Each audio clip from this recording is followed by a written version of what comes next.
Hello dear, अस्सलाम वालेकुम दोस्तों, कैसे हो आप लोग। दोस्तों, आप लोगों ने मेरे वीडियोज़ में देखा होगा कि मैं कीबोर्ड से अपना जो व्यूज़ है वो मैं चेंज करता रहता हूँ। अगर आप लोग के पास ये वाला कीबोर्ड है तो आप लोग इससे बाय डिफ़ॉल्ट यूज़ कर सकते हो। और यहाँ पे आप लोग अगर 1 2 3 इस तरह अगर आप लोग ये बटन दबाओ तो आपके पास हर व्यू चेंज होता रहता है। अगर आप 0 का बटन दबाओ तो कैमरा व्यू एक्टिव हो जाता है। प्रॉब्लम ये है कि हमारे पास ज़्यादातर लैपटॉप जो है ना, उसमें ये वाला जो नम पैड है ये नहीं होता। हमारे पास सिंपल कीबोर्ड होता है, हालांकि ऐसा होता है। हमारे पास यहाँ पर भी 1 2 3 है।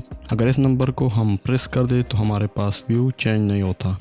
तो हम इसको कैसे यूज़ में लेके आ सकते हैं, इसके लिए मैंने ब्लेंडर में जाना है। अगर मैं अपने कीबोर्ड से ये बटन दबाऊँ तो कोई फ़र्क नहीं पड़ता मेरे ब्लेंडर पे। इसके लिए अगर मैंने इसको सेट करना है तो कैसे करना है, एडिट में आना है, प्रेफरेंसेस में मैंने इनपुट में आना है और इनपुट पे हमारे पास यहाँ पे एक चेक है, इसको ऑन करना है। यहाँ पे एमुलेट नम पैड हमने इस पर क्लिक करना है। जैसे हम पे इस पर क्लिक कर दें, इसके बाद यहाँ पे हमारे पास एक ऑप्शन है, इसको आर्टिस्ट से चेक ऑन करना चाहिए। तो ये ऑलरेडी ऑन है, मैं इसको क्लोज़ कर देता हूँ।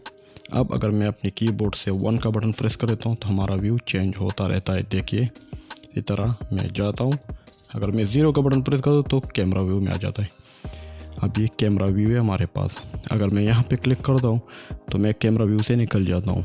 मैंने आप लोगों को बताया था कि मैं इस तरह शॉर्ट क्लासेस बनाऊँगा और इसमें इस तरह के जो प्रॉब्लम है वो आप लोगों को बताऊँगा। अगर आप लोग इस तरह आपके सामने आ जाए तो कैसे इसको हल करेंगे, तो ये उसके लिए था।